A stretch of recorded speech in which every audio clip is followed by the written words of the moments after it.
Olá, anjos do SED, professor Herbert falando com vocês.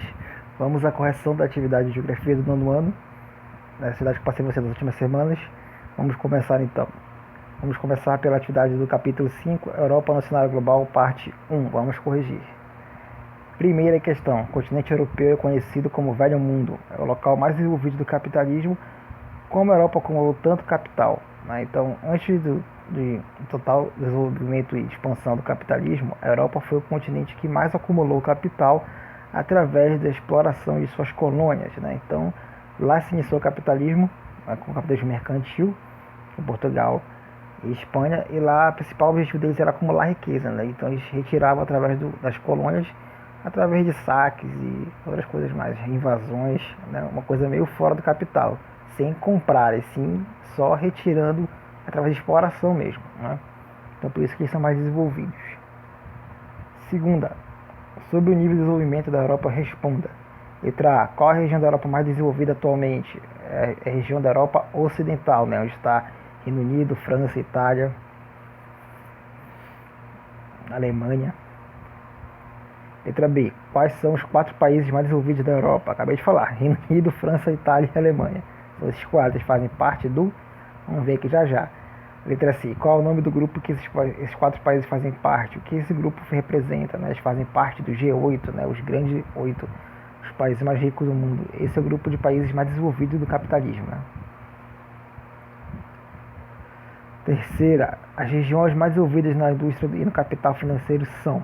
Quer saber quais são as regiões mais desenvolvidas do capital, né? No capital industrial e financeiro. Europa Central e Ocidental? Não, a Central está desenvolvida. Europa Meridional? Também não. Europa Setentrional? Essa aqui é, a Meridional não é. Então, letra D, Europa Setentrional desenvolvida no capitalismo financeiro e a Europa Ocidental no capitalismo industrial. Então, a letra D tem que ser marcada. 4. Leis afirmativas. O primeiro, a Espanha e Portugal iniciaram a prática da colonização, certo? Segunda, a prática da colonização prejudicou o desenvolvimento da Europa. Não, ajudou. Incorreto. Terceiro, as 2 guerras mundiais prejudicaram o desenvolvimento da Europa. Correto. Atrasou bastante o desenvolvimento deles. Aí que deu lugar para os Estados Unidos, né? Então estão corretas apenas a 1 e a 3. Marque a letra D. Quinta, acerca da União Europeia, responda. O que foi o Benelux? Após o fim da Segunda Guerra Mundial, para enfrentar as dificuldades, Holanda, Luxemburgo e Bélgica, 3 países pequenos, formaram o primeiro bloco econômico, né, que se tornaria um embrião, aquilo que daria início à União Europeia, né? Então, esses 3 fizeram o primeiro bloco econômico bem pequeno, que daria início à União Europeia. Quando se formou a CECA, quais países eram membros, né? Então, a Alemanha, a França e a Itália se juntaram à Benelux em 1957 para formar a CECA, né, pessoal? Então, do Benelux, mais a Alemanha, a França e a Itália se formou-se a CECA, a Comunidade Europeia do Carvão e do Aço, né? Onde eles tinham tarifas iguais para o carvão e para o aço entre eles. Letra C. Qual é o maior problema da União Europeia atualmente? O que provocou esse problema? A saída do Reino Unido, né, pessoal? Brexit, como é chamado, da saída do Reino Unido do bloco por causa da crise de 2011 que ocorreu na Grécia, né? Então a crise de 2011 afetou todo o bloco econômico, né? E os países mais ricos tiveram que pagar para que os países mais pobres não falissem todo o bloco, né? A Reino Unido não gostou disso, né? E saiu do bloco, um processo que demorou vários anos, só se concretizou esse ano, 2020. Vamos agora ao próximo exercício. Capítulo 5, Europa ao cenário global, parte 2. Observe o mapa da população da Europa abaixo e responda as questões, né? Então, aqui é a população da Europa, pode ver que é concentrada nessa parte central. Primeiro, a população do continente europeu é mais rural ou urbana? Que atividades econômicas são mais praticadas nesse continente? Vamos à resposta. A população é mais urbana, 70%.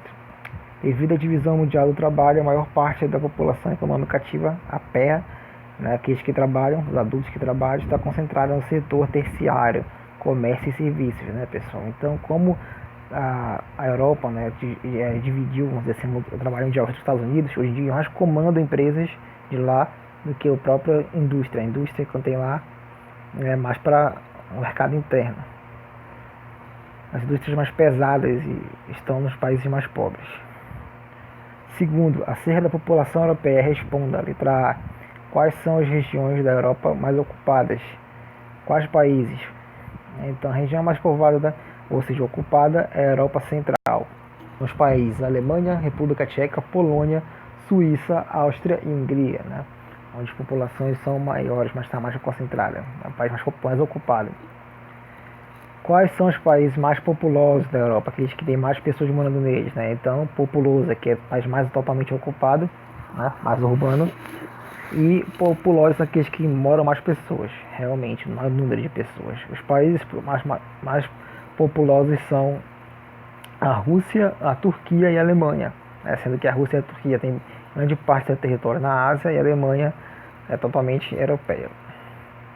Letra C. Onde são as maiores densidades demográficas da Europa, né? Onde tem mais pessoas?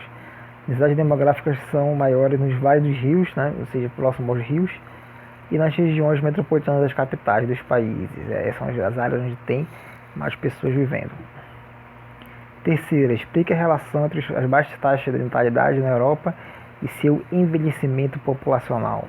Então, as baixas taxas de natalidade, ou seja, baixo nascimento, né, e o avanço da medicina, ou seja, as pessoas vivem mais, ou seja, ficam mais velhas, causam envelhecimento populacional. Então, nascem menos crianças, então vai ter menos crianças, né?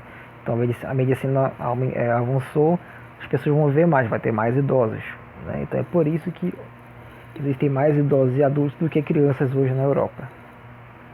Acerca da economia da Europa, marca alternativa incorreta. Vamos lá então.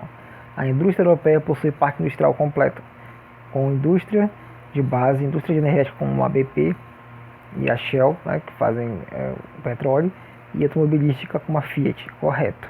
Letra A está correta, então não pode ser marcada. Letra B. A agricultura europeia é moderna e mecanizada. Os produtores são ligados a mercados industrializados e a França é o principal país que pratica essa atividade no continente. Correto. Letra C. O transporte europeu enfrenta problemas, pois as ferrovias são utilizadas estão velhas e obsoletas, né, pessoal? Incorreto, pessoal. O transporte lá é muito eficiente e as ferrovias são as mais avançadas do mundo, com certeza.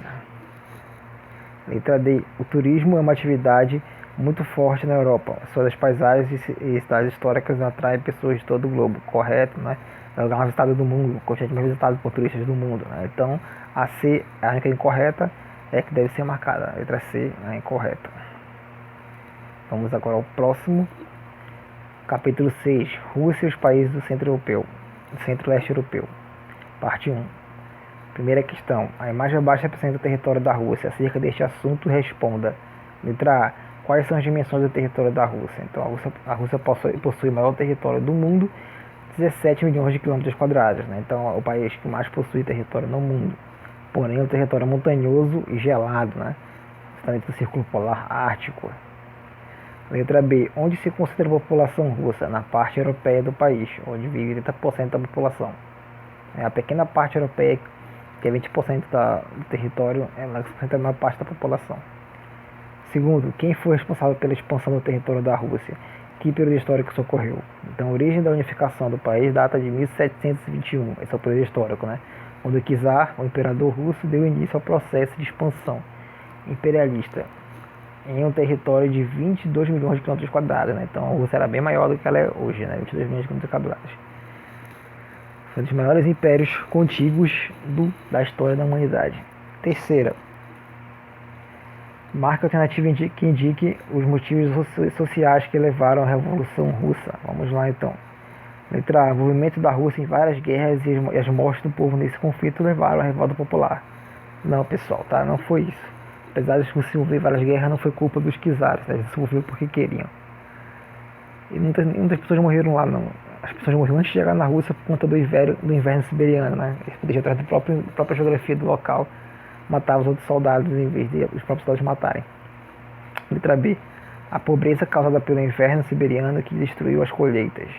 Não, pessoal, porque os russos já conheciam onde o inverno era mais rigoroso e onde não era. Eles não plantavam e as colheitas iam morrer por causa do inverno. Eles já tinham conhecimento da sua geografia. Então isso não aconteceu. Letra C.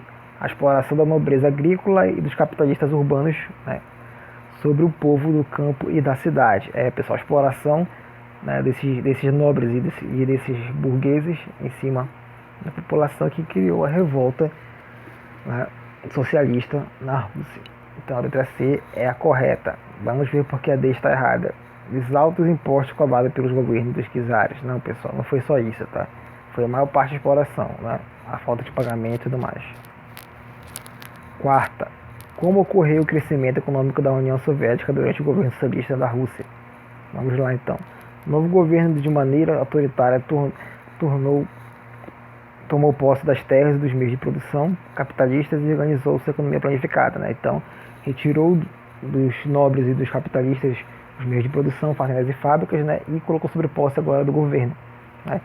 Essa economia planificada, onde planejava tudo que era produzido durante os períodos de 1930 e 60, a União Soviética cresceu mais que os Estados Unidos, né? Então, em 30 anos, eles já tinham uma economia tão mais forte quanto a americana, né? Através da economia planificada, o planejamento governamental e a distribuição igualitária da produção. Quinta, a imagem abaixo representa a CEI, Unidade de Estados Independentes. O que é a CEI e qual a sua relação com a União Soviética? Então, a CEI é um bloco capitalista que é composto por vários países, a maior parte deles, que um dia formaram a União Soviética, né? Então, os países que formaram a União Soviética eram socialistas. Quando ela acabou com a guerra, no final da Guerra Fria, formaram um bloco agora capitalista, né? Para juntar suas economias e competir no mercado global capitalista. Tá? Então, pessoal, isso vai ser a nossa correção. Obrigado por assistir a aula e até a próxima aula de geografia.